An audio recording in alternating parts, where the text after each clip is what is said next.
అజీజ్ భాయ్, నారాయణ గారు, రామనాయుడు గారు, ప్రభాకర్ రెడ్డి గారు, గౌరవ శాసనసభ్యులు, నాయకులు, కార్యకర్తలు, సోదరులరా, మహానాడు ఈ ఫంక్షన్ హాల్లో చాలా పెద్ద ఎత్తున చేసుకుంటున్నాం. ఈ ఫంక్షన్ హాలు ఒక బ్రాండ్, విపిఆర్ దీన్ని నిర్మించడం మనకి ఈరోజు మహానాడుకి కూడా ఉపయోగపడింది. సరే, మహానాడులు ఎన్నో మహానాడులు చేసుకున్నాం. రమేష్ రెడ్డి మేము నాంపల్లి గ్రౌండ్స్ నుంచి నిజాం కాలేజ్ దాకా జెండాలు పట్టుకొని ఊరేగింపులో నడిచిన వాళ్ళని. ఆయన మీసాల్ రెడ్డి ఉన్నాడు, ఆయన గుర్రం మీద పోతుంటే మేమందరం నడిచిపోయిన రోజులు. ఎన్టీఆర్ గారు ఒక విషయం చెప్తే ఆయన కన్సర్న్, అప్పుడు దోపుకుంట రోసమ్మ సారా ఉద్యమం చేస్తే మేమందరం రాజకీయ పార్టీలు అందరం కలిసి అఖిలపక్ష సారా వ్యతిరేక పోరాట కమిటీ కన్వీనర్గా నేనున్నా. పెద్ద ఆయనకు పోయి 23 జిల్లాల్లో 22 జిల్లాలు పాటలు జరిగాయి ఉమ్మడి రాష్ట్రంలో. ఒక్క నెల్లూరు జిల్లా మహిళలు పోరాటం చేసి ఆపేరు, వాళ్ళకి మేము మద్దతుగా ఉన్నాము, మీరు రావాలంటే విఆర్ కాలేజీకి వచ్చి బహిరంగ సభలో ఆ వాస్తవాలన్నీ విన్న తర్వాత ఎమోషనల్గా ఆయన, నేను వస్తా, సారా నిషేధిస్తా, ఫస్ట్ డే సంతకం పెడతా, అదొక్కటి కాదు సంపూర్ణ మద్యపానం నిషేధిస్తానన్నాడు. వచ్చి ముఖ్యమంత్రిగా సంపూర్ణ మద్యపానం నిషేధం కూడా విధించిన మహానాయకుడు ఎన్టీ రామారావు గారు అని చెప్పేసి నేను మనవి చేసుకుంటున్నా. అదొకటి కాదు, ఆయనతో అటాచ్మెంట్. ఆయనతో నెల్లూరులో మనం ఏసీ స్టేడియంలో మహిళా సదస్ చాలా పెద్ద ఎత్తున చేశాం. నవాబ్పేట నుంచి ఏసీ స్టేడియం వరకు వేలాది మంది జనం బ్రహ్మరథం పట్టారు ఎన్టీఆర్ గారికి. ఆయనతో కలిసి పనిచేసే మహద్భాగ్యం మాకు కలిగింది. ఈరోజుకి చంద్రబాబు నాయుడు గారు చెప్పాల్సిన అవసరంలే, ఆ బ్రాండ్ కంటిన్యూ అవుతుంది.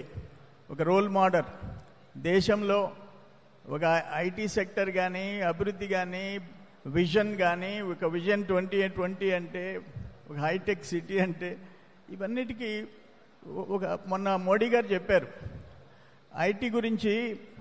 బాబు గారు ఏదో మోడీ గారి గురించి ప్రశంసిస్తే ఫైనల్ ఆయన స్పీచ్లో ఒక మాట చెప్పాడు మోడీ గారు. కరెక్ట్ కాదు చంద్రబాబు నాయుడు గారు చెప్పేది. నేను గుజరాత్ చీఫ్ మినిస్టర్గా చంద్రబాబు నాయుడు గారిని చూసి ఐటీ సెక్టర్లో ఏం చెయ్యాలనేది నేర్చుకున్నవాడిని నేను అని సాక్షాత్ ప్రధానమంత్రి గారు చెప్పిన విషయాన్ని మీ అందరికి నేను తెలియజేస్తున్నా. ఈరోజు లోకేష్ బాబు గారు థర్డ్ జనరేషన్, ఆయనతో కూడా యువగళం అన్నీ కలిసి పనిచేశాం. ఈరోజు మోడీ గారు ఇప్పుడున్న ఈవెన్ ఈ వార్ రిలేటెడ్ క్రైసిస్ ఉన్నా లోకేష్ బాబు ఫ్యామిలీని పిలిచి దాదాపు 2 hours టైం స్పెండ్ చేసాడంటే ఆ లోకేష్ బాబు చేసే కృషి, యాక్టివ్ రోల్, ఆ కష్టపడే తత్వాన్ని చూసి ప్రధానమంత్రి మోడీ గారు కూడా ఇంపార్టెన్స్ ఇచ్చారని చెప్పేసి నేను మనవి చేస్తుండా.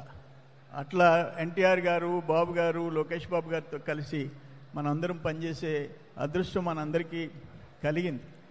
నేనేమంటానంటే, ఈయన జగన్మోహన్ రెడ్డి ఈరోజు రాష్ట్రం సర్వనాశనం అయిపోయింది లాస్ట్ 5 yearsలో. నిన్న ఒక మాట చెప్పాడు, రేపు జూన్ 4వ తేదీ అంటే 1 year అవుతుంది, ఆ రోజు రిజల్ట్ వచ్చింది. జూన్ 4వ తేదీ వెన్నుపోటు దినంగా ప్రకటిస్తా అంట ఆయన పార్టీ. నేనైతే ఒక్క మాట చెప్తుండా, 2029 మీ వైఎస్ఆర్సీపీకి రాష్ట్ర ప్రజలు అంత్యక్రియలు చేయబోతున్నారు.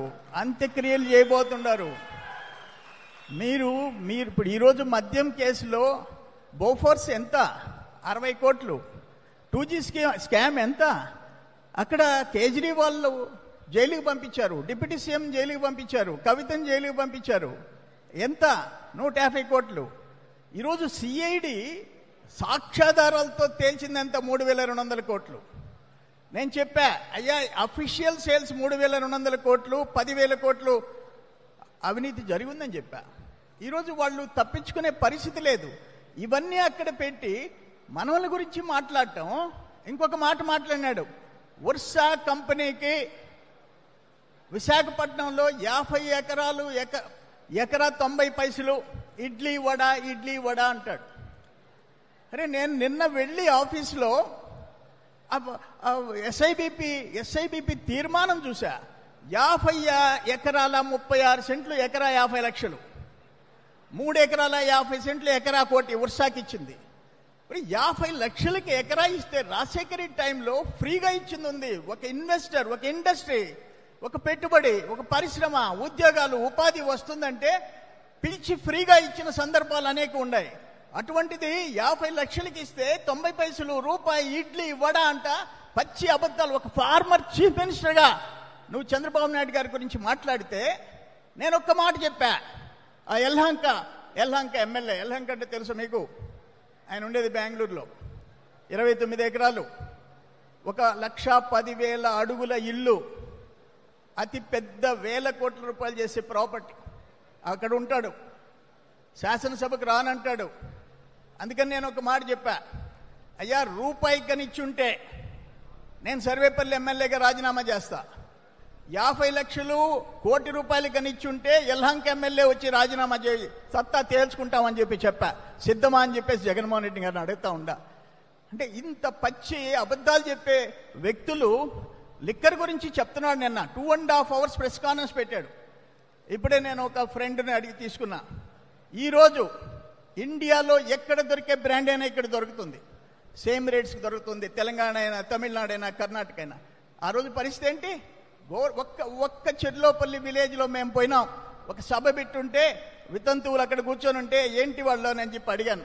27 మంది ఆ పంచాయతీలో ఆ మందు దాగి చచ్చిపోతే వాళ్ళందరూ వితంతువులైన దౌర్భాగ్య పరిస్థితి అని చెప్పేసి నేను మనవి చేస్తున్నా.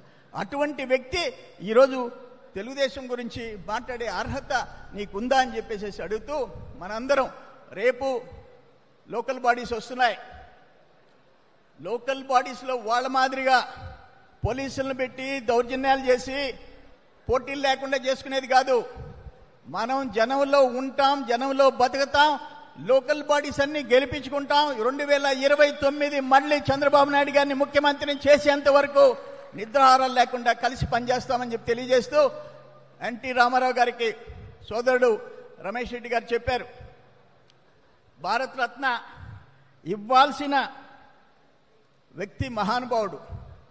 ఒక కూడు గూడు గుడ్డ అని ఒక నినాదం.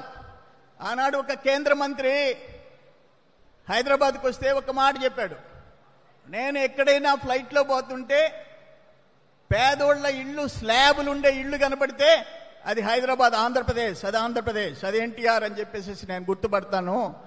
అటువంటి నాయకుడు ఎన్టీ రామారావు గారిని ఆనాడు కేంద్ర మంత్రి చెప్పిన విషయాన్ని మీ అందరికీ నేను తెలియజేస్తున్నాను. అందుకని ఆయనకి భారతరత్న ఇచ్చి తీరాలని చెప్పేసి ఆయన ప్రతిపాదనకు నేను కూడా మద్దతు ఇస్తూ మీ అందరి దగ్గర సెలవు తీసుకుంటున్నా.